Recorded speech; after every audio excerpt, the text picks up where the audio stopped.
কেন গো মানুষ মরতে চাইবে, কেন মানুষ বাঁচতে চাইবে, কেনই বা মানুষ পালাতে চাইবে?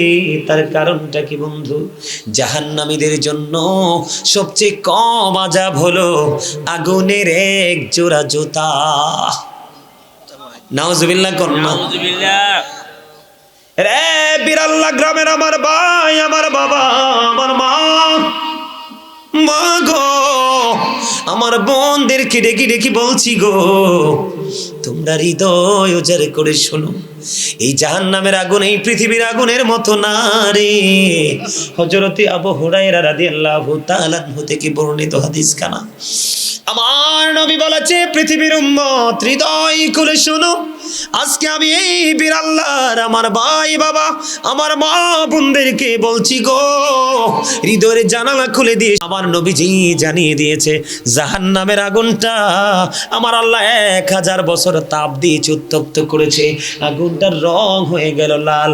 আমার আল্লাহ কই, না না, এই আগুনে হবে না, যেই পরিমাণ অন্যায় বান্দাগুলো করবে, যেই পরিমাণ বান্দা অপরাধ, বান্দাগুলো যেই পরিমাণ অপরাধ করবে, এই আগুনে হবে না রে, এই আগুনে হবে না।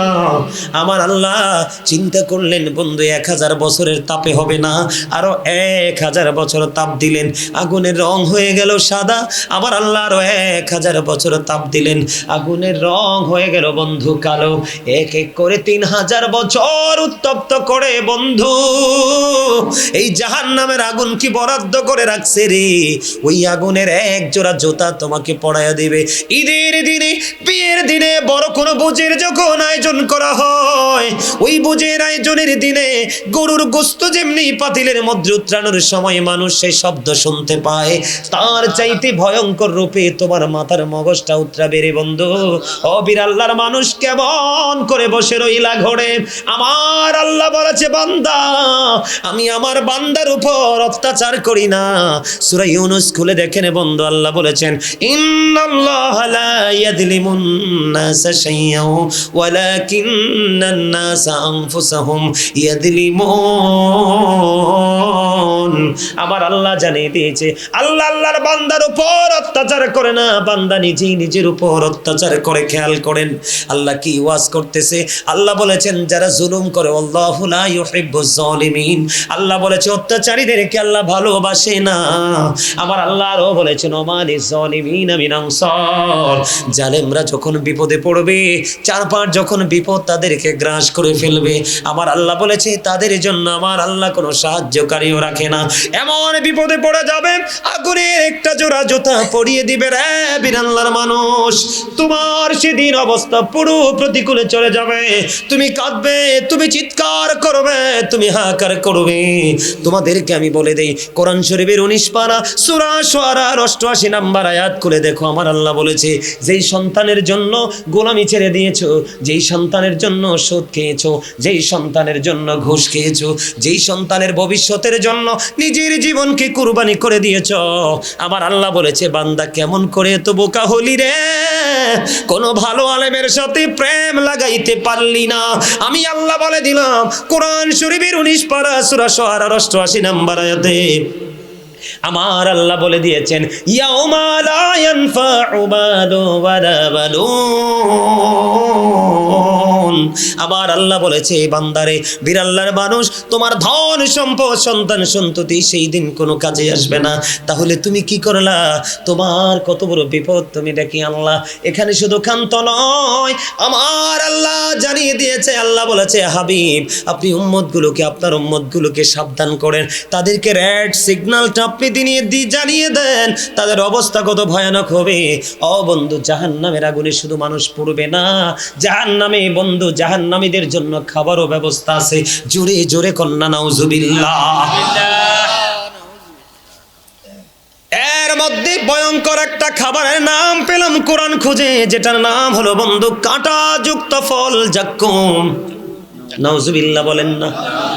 এই জাক্কুমটা যদি ওই বিড়াল্লার জমিনে এই মুহূর্তে যদি একটা ফোঁটা পড়ে, একটা ফোঁটা জাক্কুম যদি পড়ে রে, তাৎক্ষণিকভাবে গোটা পৃথিবীর মাটি বিষাক্ত হয়ে যাবে রে। কিয়ামত পর্যন্ত এই পৃথিবীতে কোনো গবেষক সয়েল টেস্ট করে ফসল ফলানোর উপযোগী করতে পারবে না, একেবারে বিষাক্ত হয়ে যাবে। জাহান্নামীদের জন্য ওই ভয়ঙ্কর খাবারটা বন্ধু বরাদ্দ করা আছে জাহান্নামে। হুজুর আর কোনো খাবারের খবর পেয়েছেন কি? হাদিস শরীফ খুলে দেখলাম রে, ওই জাহান্নামীদের জন্য আরেকটা খাবারের খবর পেয়ে গেলাম, এত বিষাক্ত এত ভয়ঙ্কর, যেটার নাম হলো বন্ধু তিনাতুল খাবাল। ইয়া রাসূলুল্লাহ, ইয়া হাবিবাল্লাহ, নবী গো, ও প্রাণের নবী, এই তিনাতুল খাবালটা কি গো নবী? জানতে বড় মনে চায় গো। আমার আপনার প্রাণী নবী জানিয়ে দিলেন, এই তিনাতুল খাবালটা হলো আরেকটা জাহান্নামের নিংড়ানো রক্তপুঁজ অথবা ঘাম। আওয়াজ তুলে তুলে বলুন না নাউজুবিল্লাহ। খাওয়া যাবে রক্তপুঁজ। মানুষের বাড়িতে যে মানুষের গায়ে যে বিষ ফোড়া হয় দেখছেননি? ফোড়া হয় না, বড় বড় ফোড়া পাকে না, পাকার পরে যেই পুঁজটা পারো, এটার নাম হলো তিনাতুল খাবাল। আজকে তো একটু জায়গা পচে বন্ধু পুঁজ বের হলো, ঘৃণায় চোখগুলো ঘুরিয়ে নেই, কিন্তু কাল হাসরের দিন জাহান্নামী পুরো পচে লিকুইড হয়ে যাবে, দুর্গন্ধ হয়ে যাবে। ওইটার একটা জাহান্নামী কি বন্ধু খাইতে দেওয়া হবে। ওই যে বলেছি, আমার আল্লাহ বলেছে, ওয়ালিজ জালিমিনা মিন আনসার, তোমরা জুলুম করছো, চিন্তা ভাবনা করে জুলুম করো। জালেমদের বিপদে যখন আসবে আমি আল্লাহ কোনো সাহায্যকারী রাখি নাই। আল্লাহ বলেছেন, লা ইয়ামুতু ফিহা ওয়ালা ইয়াহইয়া ওয়া মা হুম আনহা বিগাইবিন। আবার আল্লাহ বলেছেন, বন্ধু তুমি খাইতে হবে রে, বাঁচতেও পারবা না, মরতেও পারবা না, ওখান থেকে পালাইতেও পারবা না। আওয়াজ তুলে বলেন না আল্লাহু আকবার। আল্লাহু আকবার। শুধু এখানে একান্ত নয় হুজুর, আর কোন খাবার আছে নি? আরো খাবার আছে রে বিরাল্লার মানুষ। এই পৃথিবীতে তুমি গরম পানি ভালো না লাগলে খাও না, টিউবওয়েল থেকে এনে দিতে হয়, না না টিউবওয়েলের পানিও আমার তৃষ্ণা মিটবে না। সাপ্লাই থেকে পানি এনে দাও, তাও তোমার তৃষ্ণা মিটবে না। তোমাকে ফ্রিজিং করে দিতে হবে, আইস করে দিতে হবে, তাতেও তোমার তৃষ্ণা মিটে না। তুমি সর্বশেষে ভালো না লাগলে তুমি একটা আইসক্রিম কিনে খাও, শুধু ভিতরের প্রশান্তির জন্য। রে বিরাল্লার যুবক, আমি গাজী সুলাইমান তোমাদের শত্রু নই রে। আমি আজকে আলোচনার শিরোনাম দিয়েছি, ইয়া আইয়ুহাল্লাযীনা আমানু কু আনফুসাকুম ওয়া আহলিকুম নার। আমি আজকে ওয়াজের শিরোনাম দিয়েছি, আল্লাহ বলেছেন, ঈমানদারেরা তুমি জাহান্নাম থেকে বাঁচো, তুমি তোমার পরিবারকেও জাহান্নাম থেকে বাঁচাও। আজকে আমি গাজী সুলাইমান তোমাদের কাছে এসেছি তোমাদেরকে দোজখ থেকে বাঁচানোর জন্য। তোমাদেরকে আমি খবরগুলো দিয়ে যাই, তোমাদেরকে আমি ইনস্ট্রাকশন দিয়ে যাই, তোমরা ডিসাইড করবে, তোমরা থিঙ্কিং, তোমরা চিন্তা করবে রে, তোমরা কোনটা করবে, নেগেটিভ নাকি পজিটিভ। যদি পজিটিভ নাও তাহলে তোমাদেরকে অনেক বেশি ভাবতে হবে।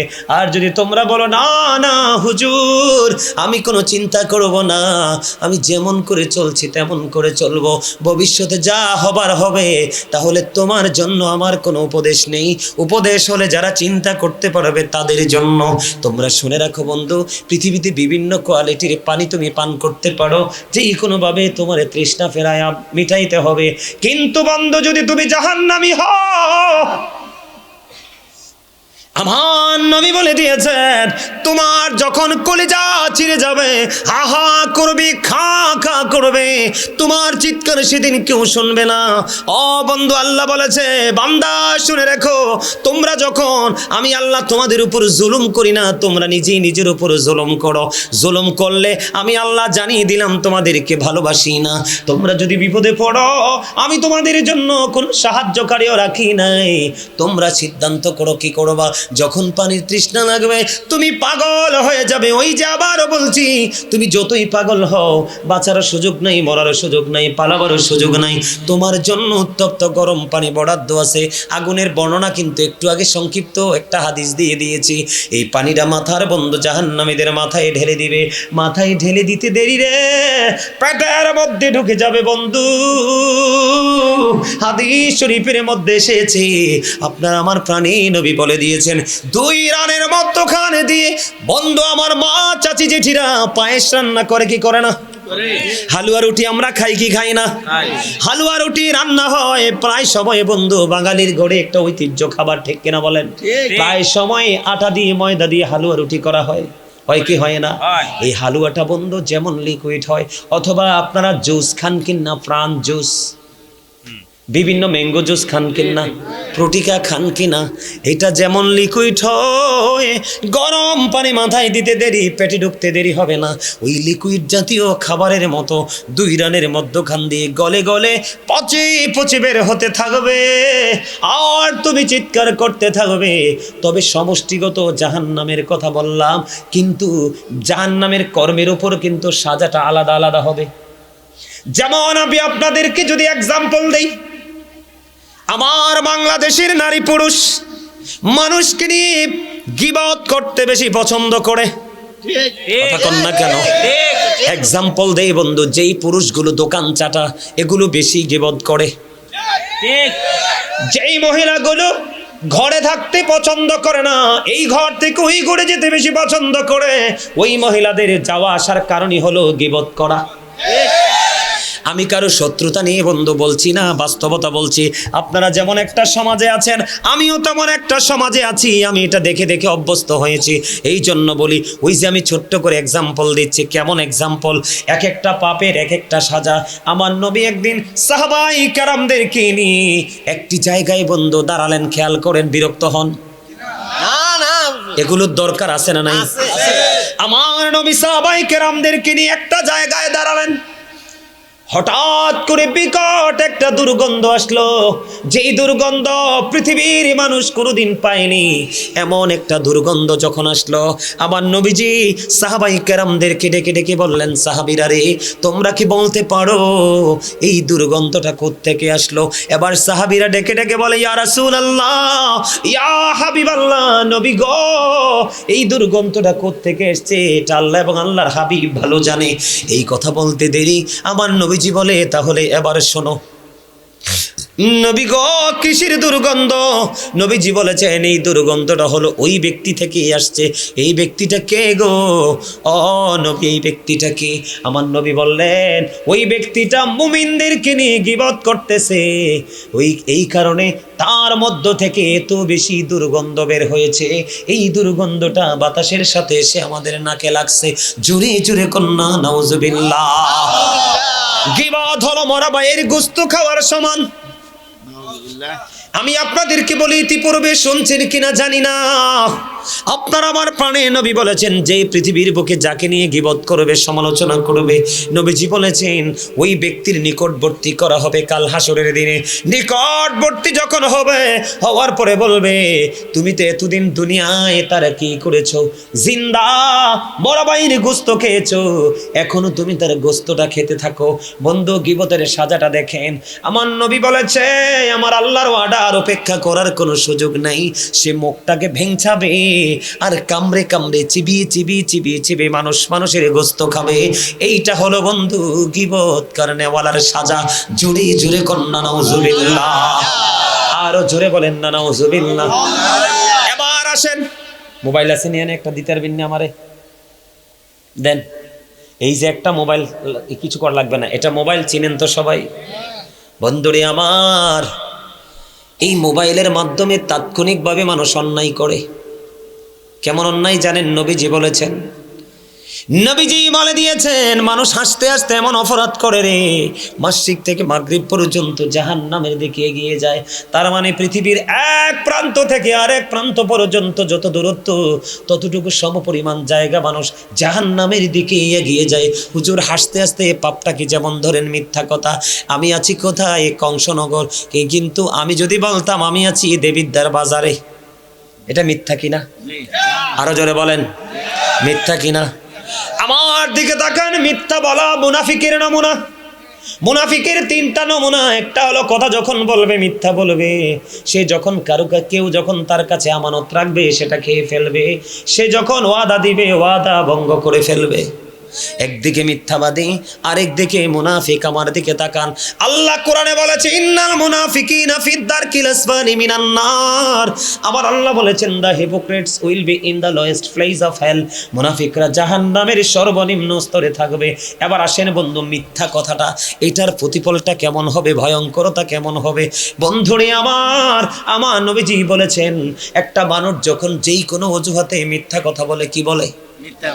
মিথ্যা কথা বলে, তার মুখ থেকে এত বেশি দুর্গন্ধ বের হয়। এই দুর্গন্ধের কারণে, মিথ্যা বলার কারণে তার মুখ দিয়ে এত বেশি দুর্গন্ধ বের হয়ে আসে রে।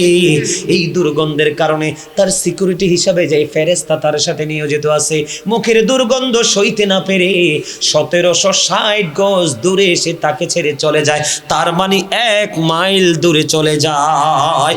জুড়ে জুড়ে কন্যা নাউজুবিল্লাহ। আমাদের গ্রামের মধ্যে আছে, বাংলাদেশি কিছু বক্তা আছে, কিছু নিজেকে পীর দাবি করে, কাল্পনিক গল্প বানায় বানায় বলে, আছে না নাই? আরো জোরে বলেন, আছে না নাই? আমি আপনাদেরকে বুঝাইতে চাই, আমি কে কি করবেন সেটা আমার দেখার বিষয় নয়।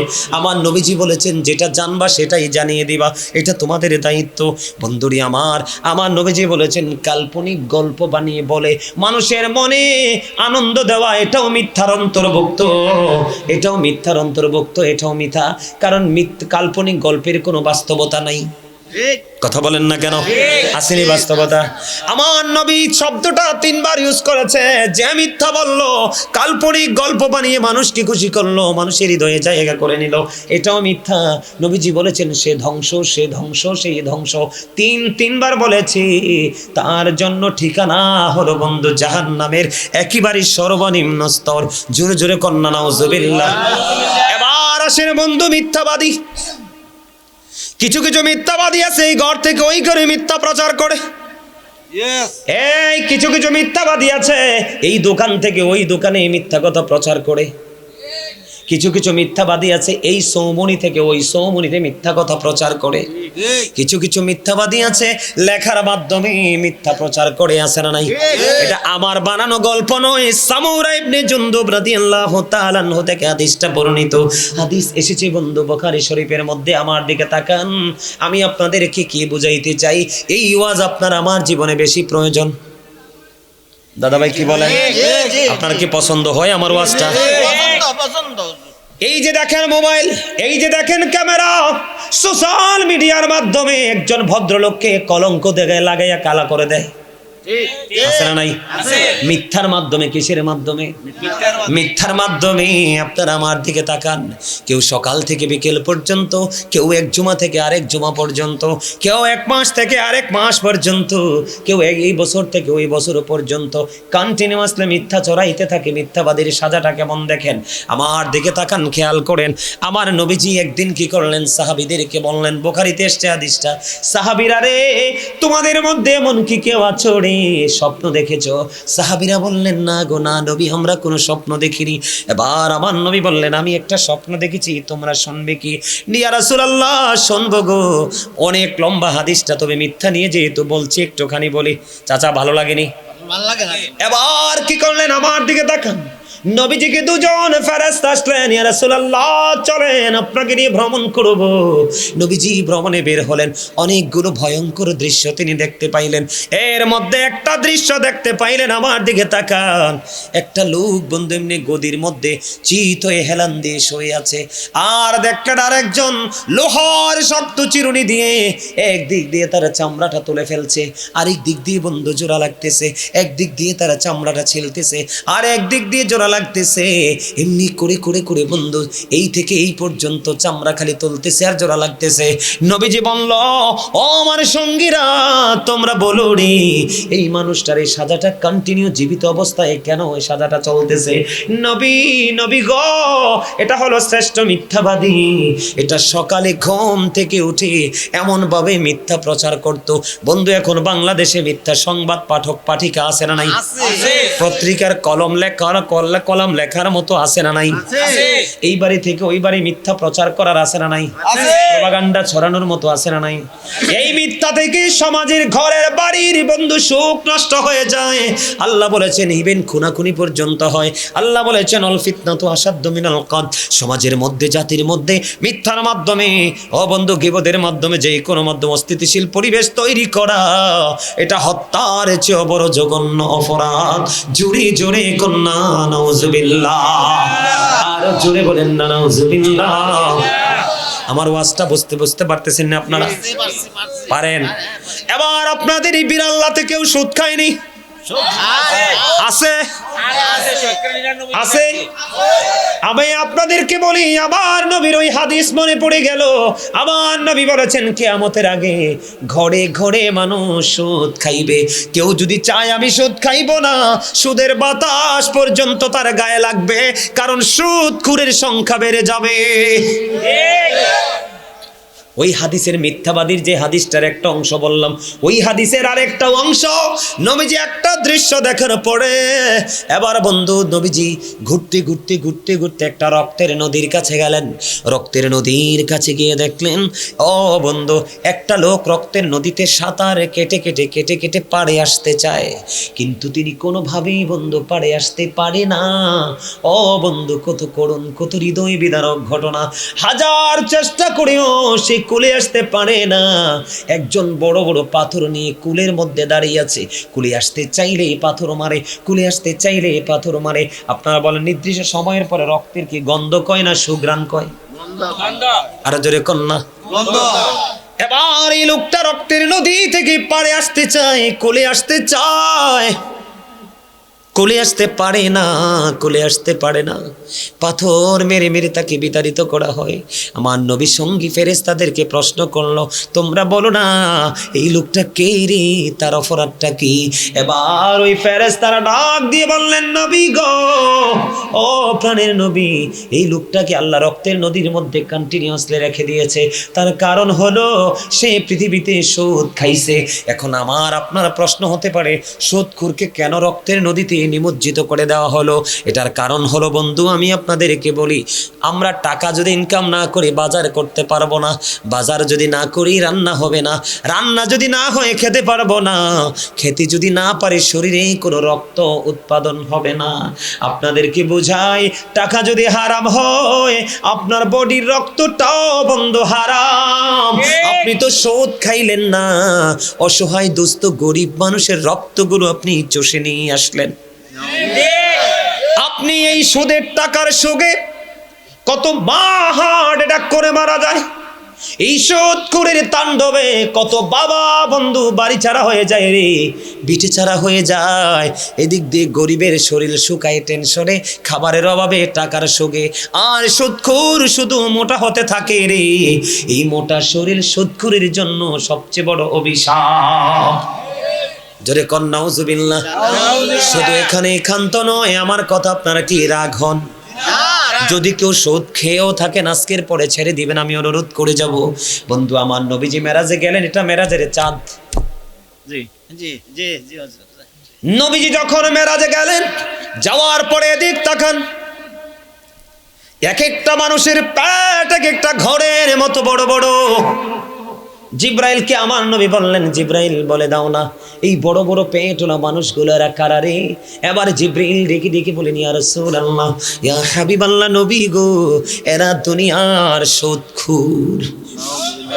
আমার নবী একটা ডাক দিয়ে বললেন, জিব্রাইল, আমি নবী তার ওই পেটটার দিকে নজর দিয়ে চাইয়া দেখলাম রে, তার পেটটার মধ্যে শুধু সাপ আর বিচ্ছু দেখা যায়। জোরে জোরে কন্যা নাউজুবিল্লাহ, আরো জোরে বলেন না নাউজুবিল্লাহ। এই দোষগুলো আমাদের মধ্যে আছে না নাই?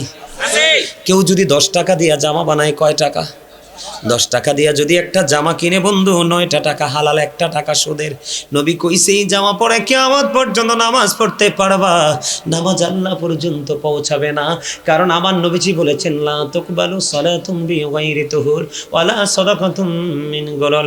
আমার নবীজি বলেছেন, পবিত্রতা ছাড়া ইবাদত কবুল হয় না, হালাল টাকা ছাড়া দানও আমার আল্লাহ কবুল করে না।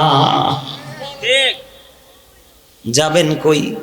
নবীজি বলেছেন, যিনি সুদ খায়, যিনি সুদ দেয়, যিনি সুদের সহযোগিতা করে, যিনি সুদের স্ট্যাম্প লেখে, যিনি সুদের টাকা কালেক্ট করে, যিনি বন্ধু সুদের টাকা বিনিয়োগ করে, আমার নবী বললেন সব শ্রেণীর মানুষের সাজা এক হবে, 19-20 করা হবে না। হুজুর কেন গো? মানুষ অপরাধ করে যদি প্রশ্রয় না পায় অপরাধ করে না? আল্লাহর হাবিব বলে দিয়েছেন, আমার দিকে তাকান, আপনার আমার প্রাণের নবী সরকারে মদিনা তিনি বলে দিয়েছেন, তুমি জানো একজন মানুষ জালেম, একজন মানুষ সুদখোর, একজন মানুষ মানুষের উপর অত্যাচার করে, মানুষের হক নষ্ট করে, কিন্তু এটা দেখার পরেও সে তোমাকে মাঝে মাঝে বাজার করে দেয়, 500 টাকা হাওলাত দেবা এমনি দিয়ে দেয়। নবীজি বলেছেন, অপরাধী জানার পরেও তুমি তাকে সমর্থন করে তুমি তার থেকে সুবিধা নিয়েছো। তুমি সুবিধা নিতে দেরি রে, তুমি মুসলমান থেকে খারিজ হইতে দেরি হও না। আওয়াজ তোলে কন্যা নাউজুবিল্লাহ। সুদ খাইবেন নি, গীবত করবেন নি, মিথ্যা কথা বলবেন নি, এই অন্যায়গুলো আমাদের মধ্যে আছে না নাই? আরো জোরে বলেন, আছে না নাই? আপনাদের বীর আল্লাহর যুবকেরা মা বাবারে কষ্ট দেয়নি? মা বাবারে কষ্ট দেয়? আছে আছে আছে, হয়তো কম, হয়তোবা নাও থাকতে পারে। আপনাদের বীর আল্লাহর মানুষ আসেনি ছেলেরা মা বাবাকে কষ্ট দেয়? যদি না দেয় তো ভালো কথা, যদি দিয়ে থাকে তাহলে তাদের জন্য একটু ওয়াজ করার দরকার আছে না নাই? আর যেমন আছে নাই? এলাকায় এলাকায় এলাকা এলাকায় মা বাবার কষ্ট দেখলে নিজের চোখের পানি ঝরে পড়ে। এই যদি হয় মা বাবার শেষ পরিণতি, তুলে সন্তানের কি দরকার? কত বাবা মা বৃদ্ধাশ্রমে, অথচ ছেলেরা বড় বড় অফিসার। ওই দিন দেখলাম টিভিতে 5টা সন্তান, 5টাই সরকারি অফিসার, মা বৃদ্ধাশ্রমে, টিভিতে দেখেছি। আমার ওয়াজ আপনাদের কাছে খারাপ লাগে? এই যুবক, বাস্তববাদী, একদম বাস্তববাদী বক্তব্য দিচ্ছেন আপনি। আল্লাহ রাসূল বলেছেন, paradise of the child under the, মায়ের পায়ের নিচে সন্তানের জান্নাত। জোরে কন্যা সুবহানাল্লাহ। Paradise of the child under the feet of the mother, মায়ের পায়ের নিচে সন্তানের জান্নাত। এই জন্য আমি আপনাদেরকে বলবো, যুবকদেরকে বলবো, we should Obi our parents. আমাদের প্রত্যেকের উচিত আমাদের পিতামাতাকে মান্য করা, কারণ মা বাবাকে ভালোবাসা ফরজ, তাদেরকে কষ্ট দেওয়া হারাম। আর আব্বা আম্মা যারা, আপনাদেরকেও বলছি, সন্তান বড় হইলে বড় হইছে মনে করে ছেড়ে দিবেন না। Every parent should take care their children very carefully. প্রত্যেকটা পিতামাতার উচিত তার সন্তানের দায়িত্ব যত্ন সহকারে পালন করা। ঠিক না বেঠিক? করেছেন? করেননি তো? সন্তান অমানুষ হবে না তো ভালো মানুষ হবে কি করে? কারণ আপনি কাদামাটিটাকে যেমন করে গড়ে তুলবেন, সেই কাদামাটিটা শক্ত তেমনই হবে। আপনার সন্তান তো আপনার কাছে একদম সফট কাদামাটি। আপনি তো আপনার কাদামাটিকে আপনি কি করেন নাই, এটাকে কারুকার্য দ্বারা রূপান্তরিত করেন নাই। এই জন্য আপনার সন্তান পথভ্রষ্ট হয়ে গেছে। আপনি কি জানেন বাবা হিসাবে আপনার দায়িত্ব কি? বলবো একটু। রাসূল বলেছেন, আদিবু আওলাদাকুম আলা সালাতি খিসালিল হুব্বি নবিকুম ওয়া হুব্বি আহলি বাইতিহি ওয়া আলা কিরাতিল কুরআন। রাসূল বলেছেন, teach the love of the prophet, teach family love, learn to recite the holy কুরআন।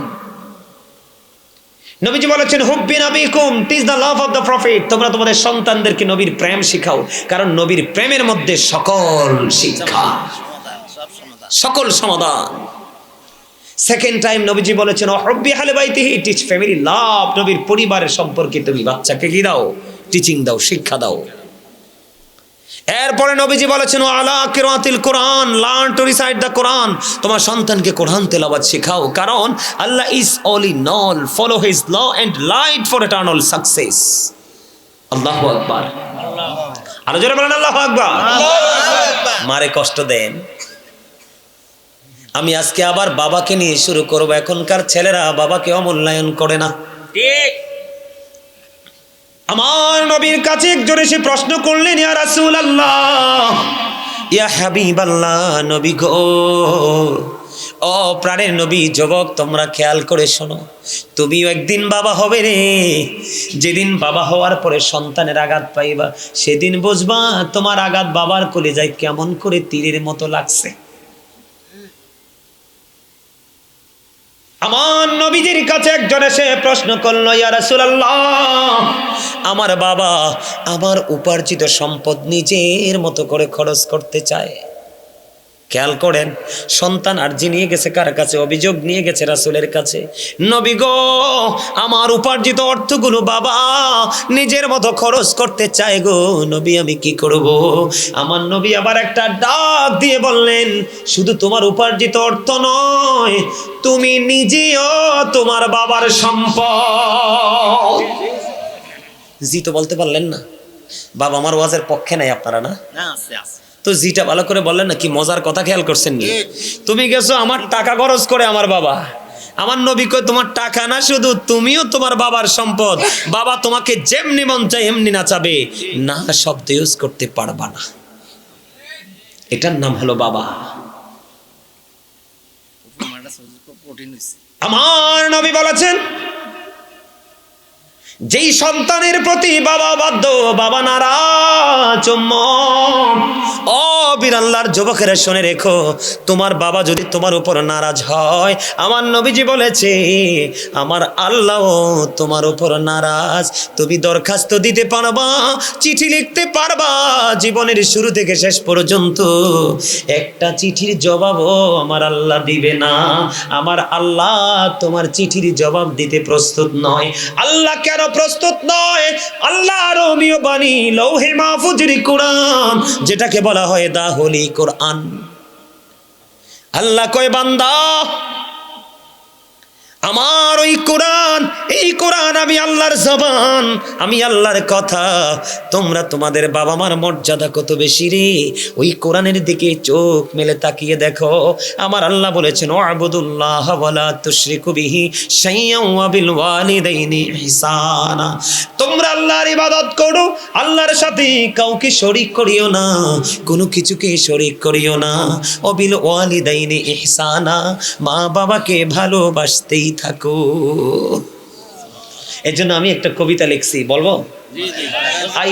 এটা লিখেছি ইংলিশে। I love my country, I love my land, I love my mother father's, I love my friends. মারহাবা কর না কেন? আমি আমার দেশকে ভালোবাসি। I love my country and countries people. আমি দেশকে ভালোবাসি, দেশের মানুষকে ভালোবাসি, কারণ আমি তোমার, তুমি আমার। কথা বলে না কেন? কথা কর না? বিদেশি যদি একটা, আপনার কাছে ভালো লাগতেছে? ভালো লাগছে, মন ঢুকেছে। আলহামদুলিল্লাহ, আলহামদুলিল্লাহ। আপনি দেখেন, আমার দেশের একটা ছেলে যখন বিদেশের কোথাও দেশে মারা যায়, দেখবেন সারা দেশের মানুষের চোখ দুটো অস্ত্রসিক্ত হয়ে যায়। আল্লাহ গো, আল্লাহ, আমার দেশটা গরিব বলে আমার দেশের ছেলে পরিশ্রম করতে গেছে, তাই বলে কি নির্যাতিত হয়ে, নিপীড়িত হয়ে মারা যেতে হবে? এটা কিন্তু কোনো মুসলমানই মেনে নেয়। আপনার একটা দিকে যেই দলই করুক, কিন্তু দলমত নির্বিশেষে নিজের দেশের মানুষ যখন বিদেশে লাঞ্ছিত হয়, সমস্ত বাংলাদেশের মানুষের হৃদয় রক্তক্ষরণ হয় কি হয় না? হয় কি হয় না? এই জন্য আমি বলেছি, I love my country, I love my land, I love my mother father's, I love my friends. জোরে কর না মারহাবা, আর জোরে বল মারহাবা। এটা জাগতিক দৃষ্টিতে বলি, জগতের বাইরে যদি গিয়ে যাই, তাহলে I love my prophet Muhammad রাসূলুল্লাহ সাল্লাল্লাহু আলাইহি ওয়াসাল্লাম। জোরে কর না সুবহানাল্লাহ। নবীজির নাম মোবারক নিয়ে যেই ব্যক্তি এভাবে চুমু খাবে, নবীজি কাল হাদিস শরীফটা আমি নিজে পড়ছি। নবীজি বলেছে, নবীজির মহাব্বতের কারণে নবীজি তাকে হাতে ধরে ধরে কাল হাসরের দিন জান্নাতে নিয়ে ঢুকাবে। সুবহানাল্লাহ। আপনি নবীকে ভালোবাসতে পারেন বা না পারেন, কিন্তু কেউ যদি ভালোবাসে, কারণ যার প্রেম যেমন তার প্রকাশটাও তেমন। কিন্তু আপনি কখনোই কোনো ধরনের এঙ্কার বা তুহমত করবেন, করলে এঙ্কারটা যায়, যদি করেছেন তাকে কিন্তু তার আচরণকে করেছেন, কিন্তু আচরণটা তো নবীকে ঘিরে। তো নেগেটিভ সাইডটা কোথায় যেয়ে লাগে? আমার নবীর কাছে গিয়ে লাগে। নবী যদি নারাজ হয়, আল্লাহকে আপনি কোনোদিনও পাবেন না। আর নবীকে রাজি করতে পারলে আল্লাহ কয় আমি তোমার অটো হয়ে যাই। সুবহানাল্লাহ জোরে জোরে কন্যা সুবহানাল্লাহ, আর জোরে কন্যা সুবহানাল্লাহ। সুবহানাল্লাহ। আমার নবী বলেছে যেই সন্তানের উপর বাবা নারাজ সেই সন্তানের উপর আল্লাহ নারাজ। বন্ধু আল্লাহ বলেছে নবিল ওয়ালিদাইনি ইহসানা, মা বাবার সাথে ভালো আচরণ করতেই থাকো। আমি বন্ধু পড়ে আসছি, একটুখানি পড়ে আসছি। অনেকে চিন্তা করে, অনেকে আমাদের কাছে ফোনে বা সরাসরি ফেস টু ফেস প্রশ্ন করে, হুজুর আমার বাবা মা তো নাই গো, আমি বাবা যখন ছিল গো আমি গরিব ছিলাম, বাবা মা চলে গেল, আমার দৌলত হয়েছে, এখন আমি কান্দি, নিঝুম রজনীতে বসে বসে কান্দি। আজকে আমার কে নাই রে, নাই শুধু আমার বাবা মা। কত মানুষকে আমি দিচ্ছি, কত মানুষকে আমি খাওয়াচ্ছি, আজকে আমার কলিজার টুকরা মা নাই, আমার বাবা নাই রে, আমি কাকে খাওয়াচ্ছি? এমন সন্তান যদি এখানে থাকো বন্ধু, তোমাদেরকে আজকে আমি বলে যাই রে, আমার নবীজি তোমাদেরকে মন খারাপ করতে নিষেধ করেছে। বান্দারে উম্মত মন খারাপ করো না, তুমি আমি আমরা সবাই আল্লাহর বাগানের ফুল। আল্লাহ যখন মন চাইবে যেই কোনো ফুল ছিঁড়ে নিয়ে যাবে। তুমি মন খারাপ করো না, তবে সিস্টেমে তুমি আল্লাহ পর্যন্ত পৌঁছাও। হুজুর আমার বাবা নাই মা নাই, ভালোবাসতে চাই। আমার নবীজি জানিয়ে দিয়েছে সুন্দর ফয়সালা, প্রত্যেকটা জুমার দিনে জুমার নামাজ যখন তুমি শেষ করে ফেলবে, জুমার নামাজটা শেষ করে নবীজি বলেছে তুমি বাবা মার কবর জিয়ারত করিও, তোমাকে বাবা মার বাধ্য সন্তান বলে আমার আল্লাহ কবুল করে নিবে। সুবহানাল্লাহ। জোরে জোরে বলেন না সুবহানাল্লাহ। বন্ধু শুধু তাই নয়, তুমি বাবাকে ভালোবাসতে চাও, মাকে ভালোবাসতে চাও, নবীজি বলেছে মা নাই টেনশন করো না, মা যেই তোমার খালা ফুফু চাচি দাদি যেই হোক, মা যার সাথে বেশি ভালোবাসার সম্পর্ক ছিল তুমি তাকে ভালোবাসিও। তুমি যদি তাকে ভালোবাসো তাহলে তোমার মাকে ভালোবাসা হয়ে যাবে। আমার নবী বলেছে রে বিরাল্লাহ যুবকেরা, আমার নবী বলেছে তোমার বাবা নাই, খারাপ লাগাটা স্বাভাবিক, কিন্তু চলে তো গেছে, আল্লাহ তো নিয়ে গেছে, তুমি কি করবা? বাবার যে বন্ধু পৃথিবীতে আছে ওই বন্ধুর সাথে মধুর সম্পর্ক গড়ে তোলো। আমার নবীজি বলেছে এই মধুর সম্পর্ক যদি গড়ে তোলো তাহলে বাবার প্রতি ভালোবাসা হয়ে যাবে। বলে হুজুর আমি আরো কিছু করতে চাই, এমন একটা মাহফিল করে দিবেন, হাদিয়া বাবার কবরে চলে যাবে, নিয়ত রাখবেন আল্লাহ এটা বরাদ্দ আমার বাবার জন্য। একটা কোরআন খতম করে ফেলবেন, দান সদকা করে ফেলবেন, কোনো এতিম অসহায়কে দান করে দিবেন। আল্লাহ এটার বিনিময়ে আমি চাই না আমার বাবা মা কবরে আছে কেমন আছে জানি না, এই হাদিয়াটা তুমি উপটৌকনটা আমার বাবা মার জন্য পাঠিয়ে দাও। তার কারণ আমার নবী বলেছেন আটলান্টিক মহাসাগরে পড়ে একজন মানুষ যেমনি সাহায্যের জন্য কাতরায়, কবরবাসীও তেমনি কাতরায় রে, যখন তার পৃথিবীর আপন স্বজনেরা। আজকে আপনারা যারা মাহফিলে বসেছেন বন্ধু একটা হাদিস শরীফ বলি, আপনাদের এই বসাটা আপনার কবরবাসীর জন্য কত বড় নেয়ামত। বিশেষ করে যারা আজকের আয়োজন করেছেন টাকা দিয়ে পয়সা দিয়ে, তাদের মর্যাদা কত, তাদের আপন স্বজন কবরে কত সুখে আছে। আপনাদেরকে আমি বারবার বলেছি ও বন্ধু একটু হৃদয় খুলে শুনবেন, বিরক্ত হননি কোনো? আমার নবীজি বন্ধু হাঁটতেছেন সাহাবীদেরকে নিয়ে, হঠাৎ করে দেখতে পাইলেন নবীজি দাঁড়িয়ে গেলেন, খেজুরের ডাল ভেঙ্গে দুইটা কবরের উপর ভেঙ্গে গেড়ে দিলেন। ইয়া রাসূলুল্লাহ ইয়া হাবিবাল্লাহ, নবী গো এই কবরের উপর ডাল গেড়ে দেওয়ার মানে কি গো? আমার নবীজি বলতেছেন এই দুইটা কবরের মধ্যে আযাব চলতেছে। ইয়া রাসূলুল্লাহ কেন কেন গো? আমার নবী বললেন একজনের দোষ ছিল, একজন মানুষের গোপন কথা উকি মেরে মেরে শুনতো, লোকালয়ে প্রকাশ করে গীবত করে ঝগড়া সৃষ্টি করত, এই কারণে তার কবরে আযাব চলতেছে। এই দ্বিতীয়টা হলো একজন ব্যক্তি প্রস্রাব করার পরে ভালো করে পবিত্র হতো না, জোরে জোরে কন্যা নাউজুবিল্লাহ। প্রস্রাব করার পরে ভালো করে পবিত্র হতো না, এই অপবিত্রতা এখনকার যুবকদের মধ্যে বেশি। কথা বলেন না কেন? এখনকার যুবকরা এমন অসভ্য প্যান্ট পরে যেটা কোরআন হাদিস সাপোর্ট করে না, দাঁড়িয়ে প্রস্রাব করে দেয়, রাস্তার পাড়ে দাঁড়িয়ে প্রস্রাব করে দেয়, পানির উপর প্রস্রাব করে দেয়। ইদানিং আমি কয়েকটা ঘটনা রাতের অন্ধকারে দেখেছি, ওই দিন দেখছি দুইটা মনে হয় বন্ধু, আপনারা কেউ আদারওয়াইজ নেন না, আমি অবাক হয়ে গেলাম মানুষ কেমন নোংরামি নিয়েও প্রতিযোগিতা করে। এক বন্ধু বন্ধু দাঁড়িয়ে দাঁড়িয়ে প্রস্রাব করে, আরেকটাও সঙ্গে সঙ্গে দাঁড়িয়ে পাশাপাশি দাঁড়িয়ে প্রস্রাব করতেছে। লজ্জা কোথায় গেল রে? লজ্জা তো থাকেই দুই চোখের কোণে, যার লজ্জা নাই তার ঈমানও নাই।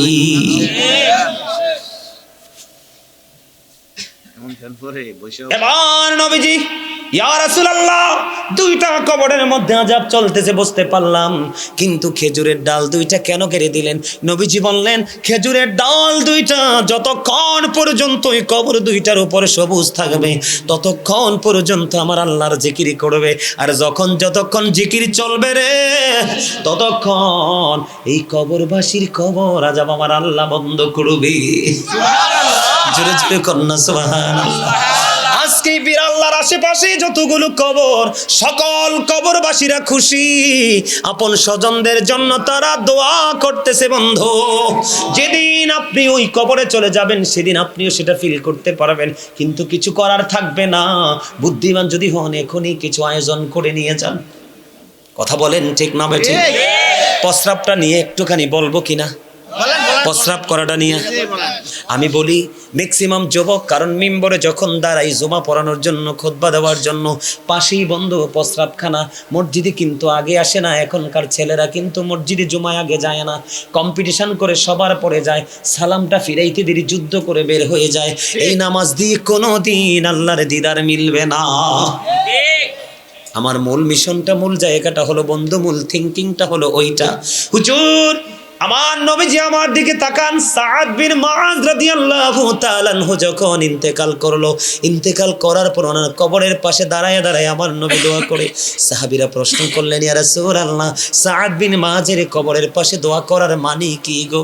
এবার আমার নবী বললেন, যুবক, প্রস্রাব করার পরে যে হুট করে উঠে যাও, প্রস্রাব করার পরে পানি খরচ করে মসজিদে চলে যাও, তুমি কিন্তু পবিত্র হতে পারো না। তুমি আজকের পর থেকে অন্যদিন যেভাবে তুমি পবিত্র আজকের পর থেকে তুমি একটু চিন্তা করে তুমি প্রস্রাব করে পানি না খরচ করে হাঁটা দিয়ে দেখবা, একটু পরে তোমার প্রস্রাব বের হয়ে আসবে, কারণ পুরুষের প্রস্রাব এত সহজেই শেষ হয় না। যুবকদের উদ্দেশ্যে বলছি, যুবক তোমরা শোনো, সাদ বিন মুআজ রাদিয়াল্লাহু তাআলা আনহুর ইন্তেকালের পরে নবীজি তার কবরের পাশে দাঁড়ায় দাঁড়ায় দোয়া করতেছেন। কেন গো নবী? নবী বলতেছে, সাদ বিন মুআজ এমন একজন বুজুর্গ লোক ছিলেন, এমন একজন আল্লাহওয়ালা ছিলেন, এমন একজন বুজুর্গ লোক ছিলেন, যার ইন্তেকালের পরে, কিসের পরে? যার ইন্তেকালের পরে যার জানাজায় ৭০,০০০ ফেরেশতা অংশগ্রহণ করেছে। সুবহানাল্লাহ। ইয়া রাসূলুল্লাহ, যার জানাজায় ৭০,০০০ ফেরেশতা অংশগ্রহণ করে গো, তার কবরে আযাব কেন গো? নবীজি বলেছেন, তার নেকের পাল্লা, আমলের পাল্লাটা যদিও ভারী, এই কারণে ফেরেশতা ৭০,০০০ তার জানাজায় এসেছে, কিন্তু তারপরেও তার আযাবের সম্ভাবনা আছে। কেন রে? আমল করার আগে যেই পবিত্রতা অর্জন করত, প্রস্রাব করে ভালো করে পবিত্র হতো না। জোরে জোরে কন্যা নাউজুবিল্লাহ, আর জোরে কন্যা নাউজুবিল্লাহ। এবার আসেরে বন্ধু, আর অন্যদিকে যাব না, ওয়া শেষ হবে না। আমার যেই জায়গাটা বড় ভয়ঙ্কর রূপ নিয়েছে, বাবা মার সাথে সন্তানের আচরণ। শ্বশুর শাশুড়িকে খাওয়াবে, মা বাবাকে দিবে না, শালা শালিকে দামি কাপড় কিনে দিবে, ভাই বোন চাইলে থাপ্পড় বসিয়ে দেয়। আপনাদের বিড়াল্লাতে হয়তো বা হয়নি, এরকম অনেক হয়েছে বন্ধু। আপনারা জানেন না আমাদের বাংলাদেশ কত নোংরামিতে ভরে গেছে। ইসলামের আইন মোটেও আমাদের মধ্যে প্রয়োগ নাই, নিজেদের খামখেয়ালি খুশি মতো চলছে। বন্ধু, আমার দিকে তাকান। আমার নবীজি বলেছেন, যে মায়ের চেহারার দিকে মায়ার নজর একটা বার তাকাইবা, মনে রেখো তোমার আমল নামায় একটা হজের সওয়াব দিবে। সুবহানাল্লাহ। এবার আমার নবীকে প্রশ্ন করলেন, ইয়া রাসূলুল্লাহ, ইয়া হাবিবাল্লাহ, নবী গো, দৈনিক যদি ১০০ বার তাকাই গো নবী। আমার নবীজি বললেন, দৈনিক যদি ১০০ বার তাকাও, তাহলে ১০০ হজের সওয়াব তোমার আমল নামায় আসবে। সুবহানাল্লাহ। বলে, হুজুর মায়ার নজরটা কি? মাকে আপনি প্রশ্ন করলেন, মা আপনি কি দুপুর বেলা লাঞ্চ করেছেন, খাবার খেয়েছেন? মা বলল, বাবা আমি খাইতে পারিনি, মনটা আমার চায় না। তখন আপনি একটুখানি মায়ের দিকে নজর দিলেন, আল্লাহ আল্লাহ গো, আমার মার কি হয়েছে গো আল্লাহ? আমরা সবাই মিলে খাবার খেয়েছি, মা কেন খাবার খেলো না? আমার বড় করুণা হয় গো, আমার বড় মায়া হয়। আল্লাহ আমার মা যেন খেতে পারে, এইরকম বিভিন্ন চিন্তা, বিভিন্ন থিঙ্কিং করে মায়ের দিকে তাকাইলে যখন আপনার মায়া জন্ম হবে, তখনই সাথে সাথে আপনার আমল নামায় একটা হজের সওয়াব ঢুকবে। সুবহানাল্লাহ। জোরে জোরে কন্যা সুবহানাল্লাহ। আর আপনি মার খবর নিলেন না, বাবার কোনো খবর নিলেন না, ওই সমস্ত সন্তানদেরকে নিয়ে আমার আল্লাহর ওয়াজ আমার নবীজি কি বলে শোনেন। আমার নবীজি আমার দিকে তাকান, নবীজি বলেছেন, হতভাগা সে, হতভাগা সে, হতভাগা সে, কে রে সেই হতভাগা? আমার নবীজি একটা ডাক দিয়ে বললেন, যে বাবা মা দুইজনকে পাইলো জীবিত অবস্থায়, অথবা একজনকে পাইলো, তাদেরকে পাওয়ার পরে বন্ধু তাদের সেবা করে, তাদেরকে ভালোবেসে বন্ধু জান্নাতে যেতে পারলো না, তার মতো হতভাগা সন্তান আর কেউ হইতে পারে না। জোরে জোরে কন্যা নাউজুবিল্লাহ, আর জোরে বলেন না নাউজুবিল্লাহ। বন্ধু আপনার বাচ্চা যেমন ছোট থাকতে কত কিছুর প্রয়োজন হয়, আপনি আগে আগে করে দেন, কারণ বাচ্চাটা তো হাঁটতে চলতে পারে না, সে অক্ষম। কিন্তু বাবা মা যখন বৃদ্ধ হয় রে, আপনি মনে করবেন আমার আরেকটা বাচ্চা, তখন দেখবেন কোনো দিন আপনার মনে বাবা মার প্রতি বিরক্ত আসবে না। ঠিক। এটা আমি আজকে বলে দিলাম, যখনই মনটা খারাপ হবে আপনি মনে করবেন এটা আপনার আরেকটা ছেলে, আরেকটা মেয়ে, মাকে মেয়ে, বাবাকে ছেলে মনে করবেন, দেখবেন মা বাবার প্রতি কত গভীর প্রেম বন্ধু জন্ম হয়ে যাবে। মা যা চাইবে তৌফিক থাকলে দিয়ে দিবেন, না করবেন না। বন্ধু আমার দিকে তাকান, বন্ধু কিভাবে আপনাদেরকে বুঝাইলে বুঝবেন আমি জানি না। বাবা মা অত্যন্ত মজার জিনিস, মধুর জিনিস। আল্লাহর হাবিবকে প্রশ্ন করলো, নবী গো, আমার কাছ থেকে সবচেয়ে ভালো আচরণটা পাওয়ার পৃথিবীতে কার বেশি? নবীজি বললেন, ক্বালা উম্মুকা, তোমার মা। ক্বালা সুম্মা মান, তারপরে কি? নবীজি বললেন, ক্বালা উম্মুকা, তোমার মা। আবার প্রশ্ন করলেন, ক্বালা সুম্মা মান, তারপরে কি? নবীজি বললেন, ক্বালা উম্মুকা, তোমার মা। এবার আমার নবী প্রশ্ন করলেন, আমার নবীকে প্রশ্ন করলেন, ক্বালা সুম্মা মান, তারপরে কে গো? আমার নবী বললেন, ক্বালা আবুকা, তোমার বাবা। তিনবার বলেছে মায়ের কথা, একবার বলেছে বন্ধু বাবার কথা। ও বন্ধু, মাকে বেশি ভালোবাসো। মাকে যদি শরীরের চামড়া দিয়া যদি জুতা বানাইয়া দাও, তারপরে মায়ের ঋণ বন্ধু শোধ করতে পারবা না। আমি আপনাদেরকে বলি, মায়ের এক পাগল যুবক ছেলে কত বছর করেছেন সেটাই এই মুহূর্তে আমার মনে পড়তেছে না। বন্ধু মিনিমাম বন্ধু 4 থেকে 8 বছর হবে সম্ভবত। মায়ের এক পাগল ছেলে, মা বন্ধু অসুস্থ, হাঁটতে চলতে পারে না। বাবা সন্তানের কাছে আবদার করলো, বাবা বাবা গো, আমার তো মনে চায় খানায় কাবা আমি তাওয়াফ করতে। এবার কি করলেন? কিতাব প্রমাণ করেছে, সন্তান ওই অসুস্থ মাকে কাঁধে নিলেন, কাঁধে নিয়ে বন্ধু বছরের পর বছর, বছরের পর বছর খানায় কাবা তাওয়াফ করালেন। খানায় কাবা যখন তাওয়াফ করলেন, করানোর পরে বন্ধু সাদিকুত তাইয়ার নামক এক আবেদকে প্রশ্ন করলেন, আপনি বলে দিন, আমি বছরের পর বছর, বছরের পর বছর, কত বছর আমি আমার মাকে কাঁধে করিয়া খানায় কাবা আমি তাওয়াফ করিয়েছি, আপনি বলে দেন না, আমি যে মায়ের স্তন চেপে ধরে দুধ পান করেছি, এই দুধের ঋণ শোধ হয়েছিনি।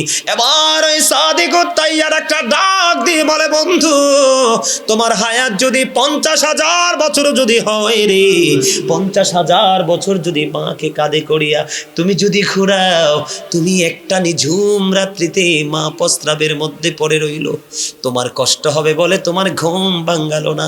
ও বন্ধু, একটা রজনী মায়ের স্তনে চেপে ধরে যে দুধ পান করেছ, 50,000 বছর যদি মাকে কাঁধে করে চড়াও রে, একটা নিঝুম রাত্রিতে স্তন চেপে ধরে যে দুধ খেয়েছ, একটা রাতের দুধ পানের ঋণ তুমি শোধ করতে পারবা না।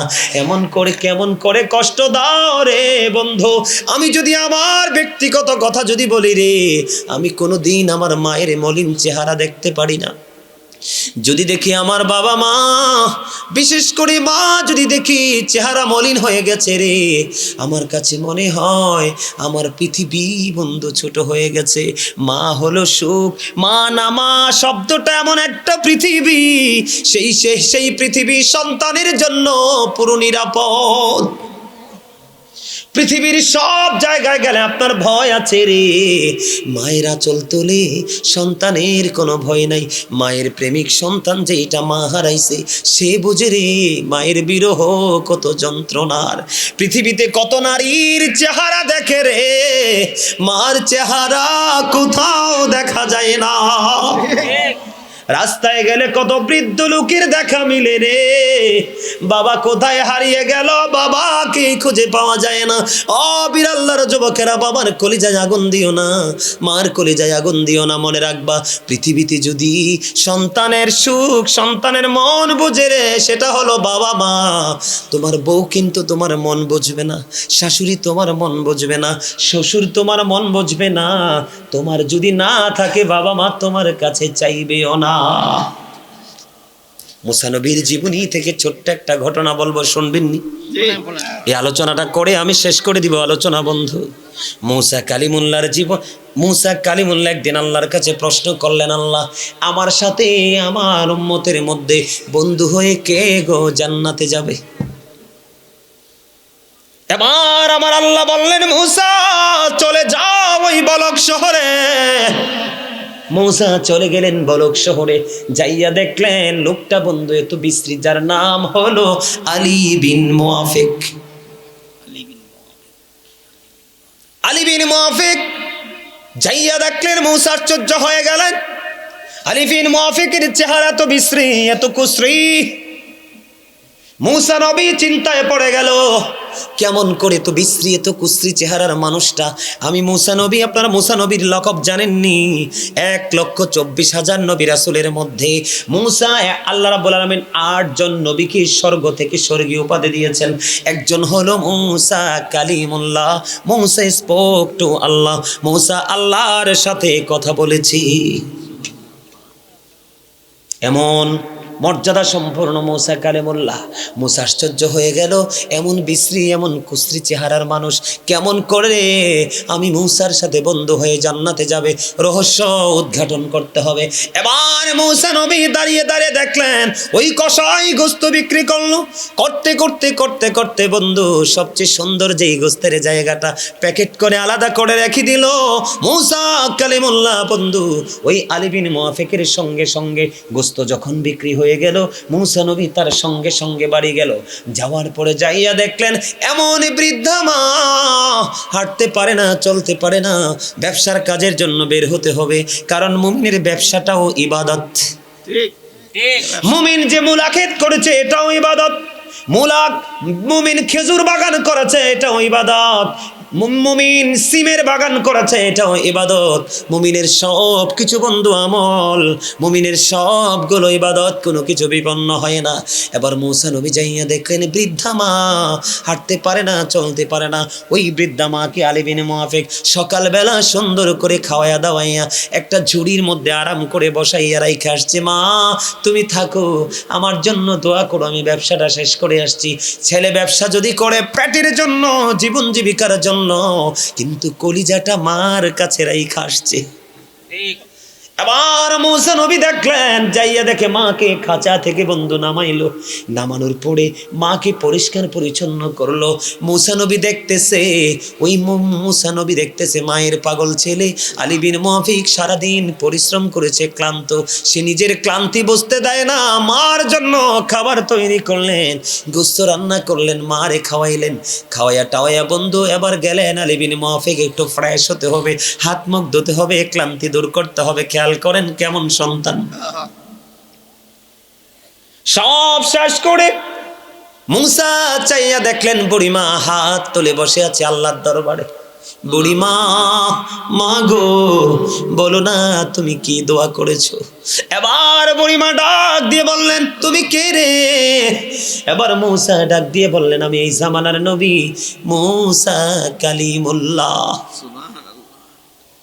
এবার মুসা নবী ডাক দিয়ে বললেন, বুড়িমা বলে দাও না তুমি কি দোয়া করেছো। এবার বুড়িমা ডাক দিয়ে বললেন, আপনি যদি নবী হন আমি আপনাকে বলে দেই গো, আমার এই সন্তানটা আমাকে এত বেশি আদর করে, এত ভালোবাসে রে, আমি সব সময় দোয়া করি আল্লাহর কাছে, আজকেও দোয়া করে দিলাম, আল্লাহ আল্লাহ গো আমার নবী মূসা, আমার এই সন্তানটাকে তুমি মূসার বন্ধু বানাইয়া জান্নাতে দিও। এবার মূসা একটা ডাক দিয়ে বলল, বুড়ি মা মা গো, আমি আল্লাহর কাছে দরখাস্ত দিয়েছিলাম, আল্লাহ গো আমার সাথে কে গো জান্নাতে বন্ধু হয়ে যাবে। ওই বুড়ি মা একটা ডাক দিয়ে যখন ও বন্ধু বললেন, আমার নবী মূসা কালিমুল্লাহ ডাক দিয়া কই, বুড়ি মা আমি আল্লাহর কাছে জানতে চেয়েছি আমার সাথে কে যাবে জান্নাতে বন্ধু হয়ে, আমার আল্লাহ জানিয়ে দিয়েছে তোমার ছেলে। জোরে জোরে কন্যা সুবহানাল্লাহ। এবার বন্ধু আমি একটু নেগেটিভ সাইডে যাব। বুখারী শরীফের মধ্যে এসেছে হাদিসখানা। ও বন্ধু তোমরা শোনো, মাকে বিন্দু পরিমাণ আঘাত করা যাবে না। কোনো কারণে মা যদি আঘাত পায় রে, তোমার সোনালী দিন অন্ধকার একাচ্ছন্ন জগতের দিকে চলে যাবে। তোমরা বুখারী শরীফের হাদিস, যুবক তোমরা বিরক্ত হয়ো না, আমি ওয়াজটা শেষ করে দিচ্ছি, একটুখানি ধৈর্য ধরো তোমরা। আলী বিন মুআফিক, এটা তো চলে গেল বন্ধু। বন্ধুরে আমার, হযরতে জুরিজ নামে একজন আল্লাহওয়ালা যুবক ছিলেন। হাদিস শরীফের মধ্যে এসছে হযরতে জুরিজ, বুখারী শরীফের মধ্যে এসছে মায়ের প্রেমিক। জুরিজ যেমন একটা আল্লাহওয়ালা ছিলেন, বুজুর্গ ছিলেন, মানুষের ভিড়ে তিনি আমল করতে পছন্দ করতেন না। তিনি নির্জনে বসে বসে একা একা আল্লাহর সাথে প্রেমের ডুরি লাগাইতে পছন্দ করতেন। খেয়াল করেন বন্ধু, লোকালয় থেকে অনেক দূরে চলে গেলেন জুরিজ, যেখানে একটা মাটি দিয়া হুজরা বানানো হলো, মাটি দিয়ে ঘর বানানো হলো। এই ঘরের মধ্যে জুরিজ বসে বসে বসে বসে আল্লাহর গোলামি করে। হঠাৎ করে একদিন জুরিজ নামাজরত অবস্থায়, যুবক হৃদয় খুলে শুনো, জুরিজ কিন্তু নামাজ পড়তেছে, গভীর খেয়াল, নামাজরত অবস্থায়। এবার ওই জুরিজের মা বাহির থেকে কে ডাকে, বাবা জুরিজ আমি মা এসেছি, তুমি তোমার সাথে দেখা করব। এবার জুরিজ তো নামাজরত অবস্থায়, জুরিজ আল্লাহকে বলতেছেন, আল্লাহ আমি তো নামাজের নিয়ত বেঁধে ফেললাম, আমি কি আমার মায়ের সাথে দেখা করব নাকি আমি নামাজটা চালিয়ে যাব। এবার বন্ধু তিনি পরে সিদ্ধান্ত করলেন, না না আমি নামাজটাই চালিয়ে যাই। তিনি নামাজ চালিয়ে গেলেন। নামাজ শেষ করে বাইরে এসে দেখে মা নাই, মা চলে গেছে। একদিন চলে গেল, দ্বিতীয় দিন আবার বন্ধু জুরিজ সেম টাইম নামাজরত অবস্থায়। দ্বিতীয় দিন আবার মা এসে হুজরার বাহির থেকে ডাকে, বাবা বাবা গো তুমি বোঝো কি বলি। আজকেও বলতেছে, আল্লাহ গো নামাজ চালিয়ে যাব নাকি মায়ের সাথে দেখা করব। শেষ সিদ্ধান্ত নিলেন, নামাজ আমি শেষ করে ফেললাম। পরে বন্ধু নামাজ শেষ করে এসে দেখে আজকেও মা নাই, আজকেও চলে গেছে। 2 দিন চলে গেল, আবার তৃতীয় দিন আসলো। ঠিক তৃতীয় দিনে জুরিজ নামাজরত অবস্থায়, মা ডাকছে, জুরিজ কিন্তু মায়ের ডাকে সাড়া দেয় না। তৃতীয় দিন নামাজ শেষ করার পরে এবার হুজরার বাইরে আসলেন। বাইরে এসে চাইয়া দেখে রে আজকেও মা নাই। আর এক এক করে 3 দিন আসলো, ছেলে নামাজ পড়ে মার সাথে দেখা করলো না। মার কলিজায় আঘাত লাগছে। হাদিস শরীফের মধ্যে এসছে, মা তৃতীয় দিন যাওয়ার সময় বলেছে, আল্লাহ আমি একে 3 দিন আসলাম, ছেলেটা দেখা দিল না, তাকে বেশ্যা মহিলার মুখ না দেখাইয়া মরণ দিও না। জুড়ে জুড়ে কন্যা নাউজুবিল্লাহ। মা কি দিল? কথা বলেন। বরদোয়া দিয়েছে, অভিশাপ দিয়েছে। কিন্তু দেখেন এতদিন ওই বেশ্যা মহিলা আছে একটা, ওই রাজ্যে বসবাস করে, এতদিন ওই বেশ্যা মহিলার জুরিজকে নিয়ে কোনো টেনশন নাই, কোনো ফিলিংস নাই। কিন্তু মা যেই গুণে অভিশাপ দিয়ে চলে গেল, বেশ্যা মহিলার পেটের মধ্যে বন্ধু বাচ্চা, বেশ্যা মহিলার পেটের বাচ্চা অবৈধভাবে প্রসব করলো। প্রসব করার পরে মানুষ জিজ্ঞেস করলে, বাচ্চা তুমি কোথায় পাইছো? ওই মহিলা যার সাথে অবৈধ সম্পর্ক তার কথা না বলে, এটা তো আল্লাহর খেলা, মায়ের অভিশাপ লাগছে। ওই বেশ্যা মহিলা ডাক দিয়ে বলে, এই সন্তান আমাকে দিয়েছে জুরিজ। জুড়ে জুড়ে কন্যা নাউজুবিল্লাহ। মায়ের অভিশাপ কাজে লাগছেনি? কথা বলেন, লাগছে নি? মাকে কি বকা দিছে? কথা বলেন না, কোনো বকা দিছে না। আল্লাহর গোলামিতে আছে রে। ও বন্ধু, বেশ্যা মহিলার মুখ না দেখাইয়া মরণ দিও না, মায়ের অভিশাপ। এবার যখন জানতে পারলেন দেখবেন চোর চুরি করলে কেউ কিছু বলে না, ইমাম সাহেব একটু দোষ করলে কিন্তু সমালোচনার ঝড় বয়ে যায়। জি জি ঠিক তেমন হলো জুরিজের বেলায়ও, সে তো আল্লাহ বলে এত বুজুর্গ, কেমন করে সেই নোংরা কাজটা করলো। ও বন্ধু, এবার তৎকালীন সময়ে মানুষ জুরিজের কাছে চলে গেল, তার হুজরাটা বন্ধু ভেঙ্গে ফেললো। কি করলো? তার হুজরাটা টেনে হেসড়ে ভেঙ্গে ফেললো। এবার তাকে প্রহার করতে শুরু করলো, টেনে হেসড়ে তাকে হুজরা থেকে বের করলো। জুরিজ ডেকে ডেকে বলে, কে রে, কেন বা আমাকে প্রহার করছো?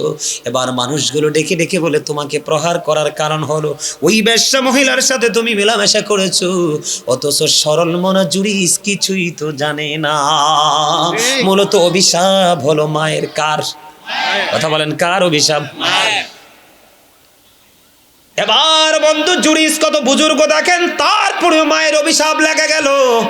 জুরিসকে মারতে মারতে টেনে হেসড়ে বের করে দিল। এবার জুরিজ একটা ডাক দিয়ে বলল, ভাঙ্গে দিয়েছো হুজরা, প্রহার করেছো ইচ্ছা মতো, এবার একটা কাজ করো, ওই বাচ্চাটাকে আমার কাছে নিয়ে আসো এবং আমাকে একটা ঘটি পানি দাও। এবার তাকে একটা ঘটি পানি দেওয়া হলো, সে সুন্দর করে অজু বানালো। অজু বানানোর পরে জুরিস ডাক দিয়ে বললেন, বাচ্চাটা কোথায়, আমার কাছে নিয়ে এসো। মানুষ দৃশ্য দেখার জন্য লুকি লোকারণ্য হয়ে গেছে। এবার ওই জুরিস ছোট্ট মাসুম নবজাত শিশুর পেটটার উপর হাতটা রেখে বলল, বাবু বলো না তোমার বাবা কি? ছোট্ট বাচ্চার অটোই জবান খুলে গেল। এত হাজার মানুষের ভিড়ে ওই ছোট্ট বাচ্চা একটা ডাক দিয়ে বললেন, ওই ছোট্ট বাচ্চা একটা ডাক দিয়ে বললেন, ওই রাখাল আমার বাবা। জোরে জোরে কন্যা সুবহানাল্লাহ। আমি আপনাদেরকে বুঝাইতে চেয়েছি যে এই জুরিজের হাত লাগলে বাচ্চা কথা বলে, যদিও তার কথা বলার সময় এখনো হয় নাই। যেই বাচ্চার পেটে হাত দিলে এটা কি তার কারামত কিনা বলেন? তার পাওয়ার আছে না নাই? আছে। আল্লাহর সাথে তার প্রেমের ডুরি আছে না নাই? আছে। মা বরদোয়া দিয়েছে, বেশ্যা মহিলার মুখটা দেখাইয়া মরণ দিও না। মা যদি আরো জঘন্য বরদোয়া করতো তাহলে সেটাও তার জন্য কার্যকর করতো আমার আল্লাহ। কথা বলেন না কেন? বেশ্যা মহিলার মুখ লাগছেনি, কলঙ্ক লাগছেনি, যদিও তিনি তার কারামত প্রকাশ করেছেন। পরে হাদিস শরীফ এটা বলার কারণ হলো, যুবক, বিন্দু পরিমাণ কলিজায় মাকে ব্যথা দেওয়া যাবে না, বাবাকে ব্যথা দেওয়া যাবে না। তাদেরকে ব্যথা দিলে তোমার জীবন পুরো বিপন্ন হয়ে যাবে। বাবা মাকে কষ্ট দিবেন? না। ব্যথা দিবেন? দিব না তো। সব শেষে আমি বলেছিলাম আপনাদেরকে একটা হাদিস বলে শেষ করে দিই। এটা শীতের দিন চলতেছে না? কথা বলেন, শীতের দিন চলতেছে না? মজার একটা হাদিস, হযরতে আবু যর রাদিয়াল্লাহু তাআলা আনহু থেকে হাদিস বর্ণিত। নবীজি শীতের দিনে বের হলেন, বের হয়ে দেখলেন গাছের পাতাগুলো বিরামহীনভাবে ঝরছে। নবীজি গাছের ঢাল ধরলেন, ধরার পরে ডাক দিলেন, রে আবু যর। আবু যর উত্তর দিলেন, লাব্বাইকা ইয়া রাসূলুল্লাহ, আমি হাজির। এবার আবার নবী বললেন, ও বীর আল্লাহর যুবক, হৃদয় খুলে শোনো। আমার নবী বললেন, রে আবু যর, তুমি চাইয়া দেখো শীতের কারণে গাছের পাতাগুলো যেমনি বিরামহীন ভাবে জোরে জোরে পড়ে রে, ঠিক তেমনি ভাবে আল্লাহর বান্দাগুলো একাগ্রচিত্তে প্রেমে পড়ে যখন নামাজের মাধ্যমে আল্লাহর কুদরতি কদমে সেজদা দিবে রে, ঠিক তেমনি ভাবে তার সমস্ত জীবনের গুনাহগুলি ঝরে পড়ে যাবে। জোরে কন্যা সুবহানাল্লাহ। আল্লাহ আমাদের সবাইকে 5 ওয়াক্ত নামাজ পড়ার তৌফিক দান করো, হালাল পথে রোজগার করার তৌফিক দান করো, সুদ থেকে, ঘুষ থেকে, গীবত থেকে, মিথ্যা থেকে আল্লাহ রাব্বুল আলামিন আমাদেরকে পরিপূর্ণভাবে বেঁচে থাকার তৌফিক দান করো। সকলে বলুন আমিন। সম্মানিত উপস্থিতি, আমার আলোচনায় কি কষ্ট পাইছেন আপনারা? কষ্ট পাইছে? জি, আমি হেডমাস্টার, আমি 69 বিএসসি পাস করছি ইংলিশ মিডিয়াম। আলহামদুলিল্লাহ, আমরা প্রচুর কথা আমি খুব ভালোভাবে বুঝতে পারছি। আলহামদুলিল্লাহ। আমার যে আমার একটা ঘোষণা আছে। আচ্ছা, আমার এখানে যে উনি আমার ভাতিজা, আচ্ছা, মেম্বার। আচ্ছা, আচ্ছা, ঘোষণা দিবেন? আমি না একটু কথা বলবো, তাহলে মোনাজাতের আগে দেন, সবচেয়ে সুন্দর আমি হবে। যেহেতু দিতেছি হ্যাঁ, এখন, না না, একটু মোনাজাতের আগে দিয়েন, আমি সময় দিব আপনাকে। মোনাজাত আছে। হ্যাঁ হ্যাঁ, মোনাজাতের আগে সবচেয়ে বেটার। আমি আপনাকে দিব, আপনার তো কথা অবশ্যই বলতে হবে। আপনাদের মতো অনারেবল পার্সনগুলো আছেন বলেই কিন্তু আজকের ছেলেরা উৎসাহ পাচ্ছে, নাহলে তো পাইতো না। তো আমি দিব, আপনাকে দিব। এটা তো সিস্টেম প্রোগ্রামের, যিনি সভাপতি সমাপনী বক্তব্য দিতে হয়। আমি আমি আপনাদেরকে কিন্তু কাউকে মেন করে কথাগুলো বলিনি, বাস্তবতাটা তুলে ধরেছি। আমার নবী কিন্তু বাস্তবতাকে তুলে ধরার কথা বলেছেন এবং নবীও বাস্তবতাকে কি করেছেন, প্রাধান্য দিয়েছে। যেমন আমি যদি আপনাকে একটা এক্সাম্পল দেই বাস্তবতা নিয়ে, এদিকে তাকান। নবীজির কাছে একদিন এক ইহুদি আসলেন দিন সম্পর্কে জানার জন্য। খেয়াল করেন বাস্তবতাকে আমরা কিভাবে মূল্যায়ন করব। নবীজির কাছে যখন একজন ইহুদি আসলো, কিসের জন্য? দিনের সম্পর্কে শিক্ষা নেওয়ার জন্য। কিন্তু তিনি যখন নবীজির মজলিসে বসলো তখন তিনি ওটটাকে ছেড়ে বসেছে। কি করে বসেছে? ওটটাকে ছেড়ে বসেছে। মরুচারীদের জন্য কিন্তু ওট ছিল একটা ইম্পর্টেন্ট একটা সম্পদ। এদিকে তাকান তো, নবীজি দেখলেন নবীজি যখন কথা বলতেছে তখন ওই ইহুদি একবার আমার নবীজির দিকে তাকায়, আরেকবার তার ছাড়া ওটটার দিকে তাকায়, একবার নবীজির দিকে তাকায়, একবার ছাড়া ওটটার দিকে তাকায়। তখন নবীজি খেয়াল করেছেন তার বাস্তবতাকে মূল্যায়ন করতে হবে, কারণ তার আমার কথার চাইতে বাস্তব কথা হলো তার সম্পদের প্রতি কি টান বেশি। তো এই ক্ষেত্রে নবীজি বলেছেন তুমি তোমার ওটটাকে বেঁধে আসো। আল্লাহু আকবার বলেন না? কি করে আসো? তুমি তোমার ওটটাকে বেঁধে আসো। নবীজি বুঝিয়ে দিয়েছেন তুমি দিন সম্পর্কে ইনস্ট্রাকশন নিবে, ঠিক আছে, কিন্তু বাস্তব কথা হলো তোমার সম্পদকেও রক্ষা করতে হবে। নবীজির শিক্ষা। সম্মানিত উপস্থিতি, ভুলে গেলে চলবে না। আপনার আমার নবী সকল নবী রাসূলের মধ্যে কি all the best of all the great religious personalities of all prophet, Muhammad Rasulullah sallallahu alaihi wasallam was the most successful. পৃথিবীতে যত নবী রাসূল এসেছে সকল নবী রাসূলের মধ্যে আপনার আমার নবী রাজনীতি থেকে ইমামতি প্রত্যেকটা সেক্টরে 100% সফল, মোস্ট সাকসেসফুল, সবচেয়ে সফল। সুবহানাল্লাহ, সুবহানাল্লাহ বলে না কেন? আমেরিকার গবেষক, এদিক তাকাও, এই এই টুপি ছাড়া দুটোটার চাদর আছে। শেষ ভালো যার, শেষ ভালো যার। এই তোমার জীবনে তুমি কি করেছো? শেষ জীবনটা যদি ভালো কাজ করে যেতে পারো, আল্লাহ তোমার প্রথম জীবনের কথা জিজ্ঞেসও করবে না। এটা হাদিস শরীফ। শেষ জীবনের আমল বড় গুরুত্বপূর্ণ। আমেরিকার গবেষক মাইকেল এইচ হার্ট বলেছেন the 100 A ranking of the most influential person in the history. 100 জন প্রভাবশালীর তালিকা করেছেন ইনফ্লুয়েন্সিয়াল দ্বারা আপনার আমার প্রাণের নবীকে শ্রেষ্ঠ মনে করছেন, ইনফ্লুয়েন্সিয়াল দ্বারা সর্বশ্রেষ্ঠ প্রভাবশালী হিসেবে আখ্যায়িত করেছেন। আলহামদুলিল্লাহ বলেন না কেন? আরো জোরে আলহামদুলিল্লাহ। খেয়াল করতে হবে Allah of the first failure is the lord of all, রাব্বুল আলামিন। মুহাম্মদ রাসূলুল্লাহ সাল্লাল্লাহু আলাইহি ওয়াসাল্লাম is the blessing for the world, রাহমাতাল লিল আলামিন। কি চমৎকার না? There is no good but Allah. সে আল্লাহ ব্যতীত কোনো উপাস্য নেই, কোনো ইলাহ নেই। মুহাম্মদ রাসূলুল্লাহ সাল্লাল্লাহু আলাইহি ওয়াসাল্লাম ইজ দ্য মেসেঞ্জার অফ আল্লাহ। আওয়াজ তুলে বলেন না আল্লাহু আকবার। আপনি যদি আল্লাহকে পেতে চান, আল্লাহকে রাজি করতে চান, মদিনা আল্লাহকে ফলো করতে হবে। কেন জানেন? আল্লাহ বলেছেন সে বলুন ইফ ইউ ডু লাভ আল্লাহ, যদি তোমরা আল্লাহকে ভালোবেসে থাকো, ফলো মি মুহাম্মদ সাল্লাল্লাহু আলাইহি ওয়াসাল্লাম, মুহাম্মদ সাল্লাল্লাহু আলাইহি ওয়াসাল্লামের অনুগত হয়ে যাও। আল্লাহ উইল লাভ ইউ, আল্লাহ তোমাদেরকে ভালোবাসবে। অ্যান্ড ফরগিভ ইউর সিনস, আল্লাহ তোমার সমস্ত জীবনের গুনাহগুলি মাফ করে দেবে। I have been ordered to fight against people until they testify that there is no God but Allah and that Muhammad Rasulullah sallallahu alaihi wasallam is the messenger of Allah. আওয়াজ তুলে বলেন না আল্লাহু আকবার। এটা কিন্তু বুখারী এবং মুসলিম শরীফের হাদিস। সম্মানিত উপস্থিতি, আপনাকে কি করতে হবে? উপদেষ্টা হিসেবে রাসূলকে নিতে হবে।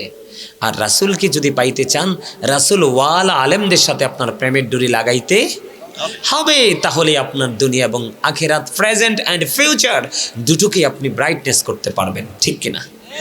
আমরা আমাদের বর্তমান এবং ভবিষ্যৎকে নিয়ামতে পরিপূর্ণ করতে চাই কি চাই না? আল্লাহ আমাদের সবাইকে কবুল করে নিক। সকলে বলুন আমিন। এখন আমি ছোট্ট করে একটু জিকির করব, নবীজিকে একটু সালাম দিব, দেওয়ার পরে বসবো। বসার পরে স্যার আজকের মাহফিলের সভাপতি সাহেব সমাপনী বক্তব্য দিবেন, তারপরে দোয়ার মাধ্যমে আমরা সবাই বিদায় হব। আপনাদের কি তাবারুক আছে? আচ্ছা, তাবারুক আসেনি সেটা বলেন, আমাকে আপনি উপদেশ দিতে হবে না। আছে? সম্মানিত উপস্থিতি, এদিক তাকান। এই আপনারা কমিটির লোক সবাই ওঠেন, আপনারা এনে বসা থাকা লাগবে না, ওঠেন। এই সব টিয়া কালার পাঞ্জাবি সব ওঠেন। এই টিয়া কালার সব ওঠেন, টিয়া পাখিরা সবাই যান। তাবারকগুলো নিয়ে আমার সামনে নিয়ে আসেন, যান সবগুলো, সব টিয়া পাখি চলে যান। আরে এটি জান্নাতের পাখি তো, এটি জান্নাতের পাখি। আপনি কি মনে করছেন আল্লাহ তাদেরকে খালি দিবে হাসরের দিন? আরে না, তারা যে কি প্রেমের বাগান সাজাইছে এটা আমি বুঝি, আমার মতো আলেম যারা তারা বোঝে, সত্যিকারের আল্লাহ রাসূল প্রেমিক যারা তারা বোঝে এই জগৎ যে কত প্রেমের জগৎ। এই আমার দিকে তাকান, আপনাদের আদব বিশেষ করে যুবকদের আদব, আপনাদের মানসিকতা, আপনাদের মনোভাব, আমি সত্যি মুগ্ধ হয়েছি। আপনারা যদিও আরে বেড়া দাঁড়া, তোরা কইছি তোরার কাজ কর যা। আমার দিকে তাকান, আমি আপনাদেরকে খুশি করার জন্য বলছি না, সত্যি আমি আগে যদি বলতাম তাহলে এটা ঠিক হতো না।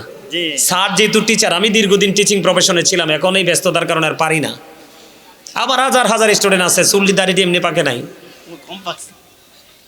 আমি বলি আপনাদের সত্যি উপস্থিতি কম হলেও আপনাদের দৃষ্টিভঙ্গি ছিল অপূর্ব, অসাধারণ।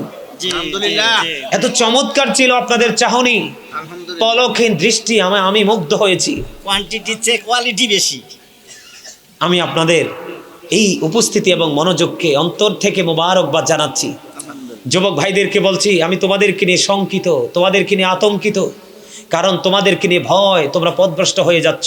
বেঈমান কাফেরদের সংস্কৃতি থেকে বের হয়ে আসতে হবে। তোমরা এমনিভাবে জীবন যতদিন থাকবে এরকম জান্নাতের বাগান সাজাবে এবং উপস্থিত হয়ে জান্নাতের বাগানকে সম্মান করবে। চিরস্থায়ী জান্নাত আল্লাহ তোমাদের জন্য বরাদ্দ দিয়ে দিবে। আল্লাহ কবুল করেন।